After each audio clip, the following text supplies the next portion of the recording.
Fala pessoal, estamos aqui mais uma vez para mais um podcast, gravando o segundo podcast, né, do Antítese. E hoje um tema bem polêmico, um tema bem difícil de ser tratado, hoje culturalmente falando, existe muita polêmica nesse tema. A Bíblia é machista, a Bíblia é sexista, né? Ela isola somente, né, os homens. Existe uma cultura muito grande de questionamento a respeito do cristianismo, se de fato as mulheres estão presentes na Bíblia ou foram negligenciadas, esquecidas. E aí, Ana, você como mulher, você preparou um material legal. Fala um pouco mais pra gente aí, o que você acha? Legal, gente.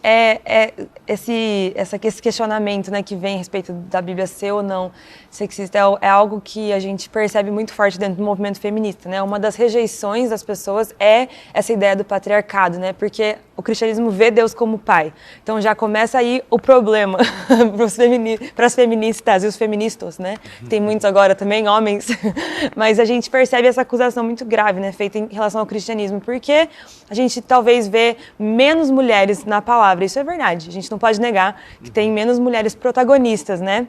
Mas a gente continua tendo várias mulheres e a gente vai conversar um pouquinho sobre isso hoje. A primeira coisa que eu queria falar é sobre essa questão da gente olhar para a Bíblia, tentar entender o que a Bíblia é, né, o livro da Bíblia, pela nossa lente de hoje, né? E esse é um problema muito sério que a gente tem hoje, que chama anacronismo, né? É você tentar entender um momento histórico baseado no momento de hoje, né? Então você vai tentar estudar, por exemplo, a escravidão, mas você não estava inserido naquele contexto, você vai olhar pelo olhar de hoje. Então, a escravidão atual é diferente da escravidão do passado. Exatamente. A escravidão no período antigo, por exemplo. E aí você tende a ter uma visão errada da situação. E é isso que acontece com a Bíblia também. Quando você tenta interpretar a Bíblia, interpretar os momentos ali baseados no de hoje, né, na nossa ideia de direitos civis, tudo isso, você não vai ter um entendimento correto, né, do que a Bíblia realmente quer dizer. Então, a gente tem que olhar, ter um entendimento, estudar a Bíblia olhando para ela profundamente, olhando para as raízes, né, das palavras, tanto do hebraico quanto do grego, né, que a Bíblia foi escrita nessas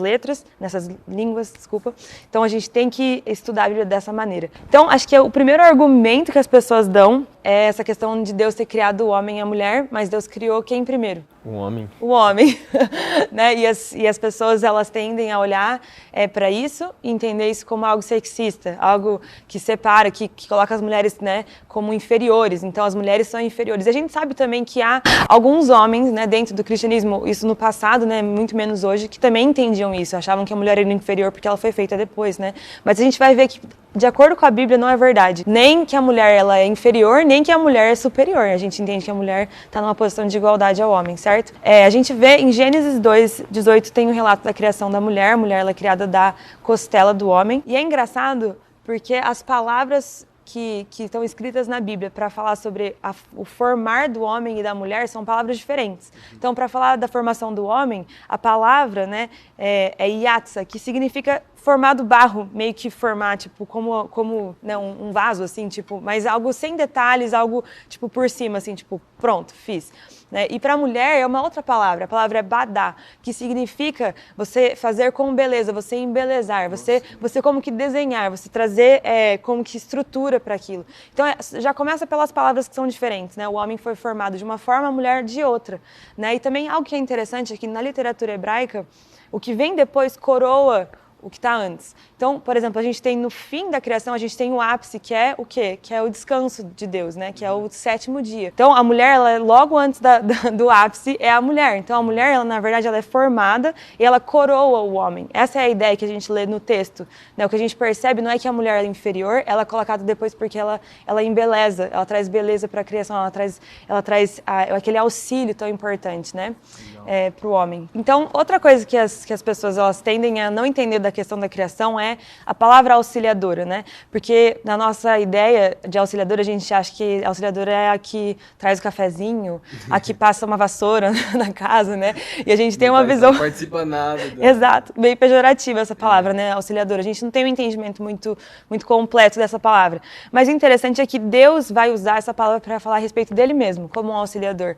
Né? Em Salmos, por exemplo, Salmos 10:14, Deus diz que ele é o protetor do órfão. Essa é a mesma palavra, de auxiliador. Então é interessante porque se essa palavra fosse pejorativa, Deus não usaria para descrever a si, né? Para falar, eu sou o auxiliador. Então, para você entender como a missão da mulher de auxiliadora não é uma missão pejorativa, não é uma missão inferior, não é uma missão ruim, na verdade é uma missão de ser uma protetora, de estar ali junto, né? De servir o homem, mas os dois servindo um ao outro, né? Então essa que é a ideia que a gente tem da palavra. Então a mulher ela também é feita da costela não por ser inferior, mas por ser igual, né?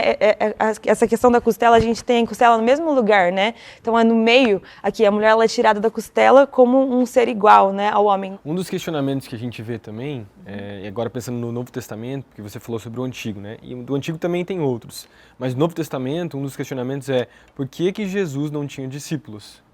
E tem algumas outras passagens que tratam a respeito da mulher ser submissa ao marido e outras questões que a gente sabe que é algo funcional. Nós que caminhamos no cristianismo sabemos disso, temos clareza, mas uma das coisas dos ataques é exatamente isso. Por que Jesus não tinha discípulos? Por que não tinha tantas protagonistas como você falou no começo? Então, é interessante, porque às vezes a gente tem um entendimento também limitado de quem foram os discípulos, né? Porque Jesus tinha os 12 discípulos que eram os mais próximos, mas Jesus tinha muitos mais, né? Jesus caminhava com muitas pessoas, né?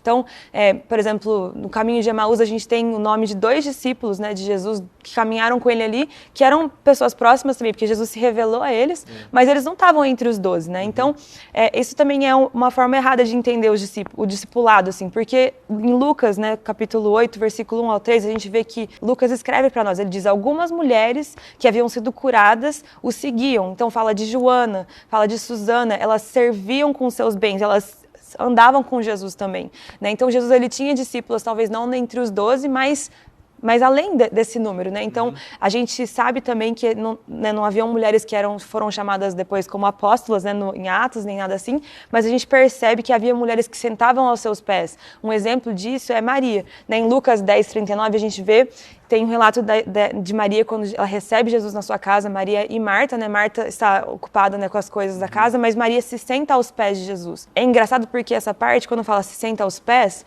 implica um espaço de aluna, implica um espaço de que está recebendo ensino, né? Porque Paulo mesmo depois ele vai falar, né, que ele era um estudante aos pés de Gamaliel. É a mesma frase, é o mesmo termo. Então para você. Os judeus era assim o estudo, né, o ensino. Exato. O rabino ele estava acima e você sentava aos pés para aprender. Então Maria, você pode dizer que Maria ela era uma discípula de Jesus, porque ela ficou aos pés. Ela estava ali aos pés recebendo e ouvindo. Todos os evangelhos contam também que Jesus apareceu primeiramente a mulheres na sua ressurreição, né? Então depois da ressurreição, os argumentos da ressurreição de Cristo. Exatamente, tem vários, né? Em João 20, 10, né? Capítulo 20, versículo 10 a 18, Lucas 24, tantos versículos que contam que as mulheres foram as primeiras a ver Jesus, a acreditarem que Jesus tinha ressuscitado também, né? Então, é muito interessante, porque Jesus, em seu ministério, em nenhum momento ele rejeita, diminui, inferioriza a posição da mulher. Ele eleva a mulher, ele conversa com mulheres, até mesmo no momento em que, uma situação, às vezes, que nem conversariam, né? Os judeus e os samaritanos, por exemplo, em João 4, Jesus ele tem conversas com mulheres, ele se revela como Messias. Então as mulheres sempre foram tratadas com honra e dignidade por Jesus. Então Jesus ministrou essas mulheres, ele curou essas mulheres e as mulheres tiveram sim um espaço, né, aos pés de Jesus. Então isso também é outra falácia, né, que Jesus não tinha discípulas, né? Jesus tinha discípulos assim, mulheres que caminhavam aos seus pés que também sustentavam ele financeiramente. Então isso é muito, muito legal e muito lindo, né? É verdade, se a gente for pensar em termos culturais, em todas as outras culturas, a não ser uma ou outra, já que eu já ouvi falar sobre Esparta, algumas coisas assim, que a mulher tinha uma importância com relação ao tratamento dos filhos, mas a maioria, a mulher era um objeto, né? Ela não era nada. E o cristianismo vai trazer essa importância para as mulheres, para os órfãos, para as viúvas, né? O cristianismo ele olha para todas as pessoas com essa visão de ter a imagem de Deus, que é o que a gente começou falando no podcast, né? Que o homem e a mulher foram feitos iguais diante de Deus, né? Então isso já traz um ponto, né? Que é o ponto de importância, né? Das duas pessoas, tanto do homem quanto da mulher, como fundamentais para a sociedade em cooperação, né?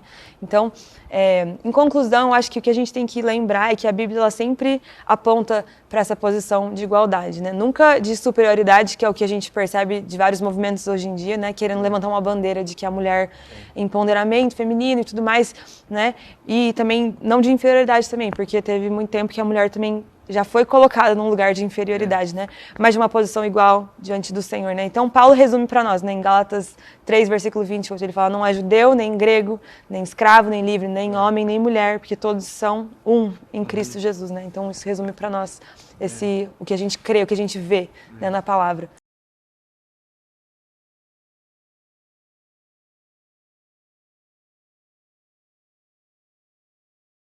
Da casa de Deus, Sim, mães na casa de Deus, pais na casa de Deus, que eu creio que existe um papel na própria família, sim, né? Mas nunca um é melhor que o outro. Os dois são igualmente importantes e têm funções diferentes. Verdade. E o problema, até falando sobre submissão, que muito é falado, usado essa palavra, é que é algo pejorativo.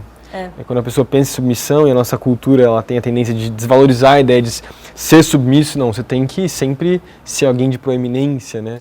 Mandar. E a mulher não é vista dessa maneira no cristianismo, né? Isso é muito lindo. Bom, concluindo assim, podcast bem curtinho, falando a respeito da mulher. Se a Bíblia é ou não é machista, sexista, e a conclusão é que não é, né? Sim, não é. É isso aí. Se alguém falar isso pra você, é mentira, não é. É isso aí.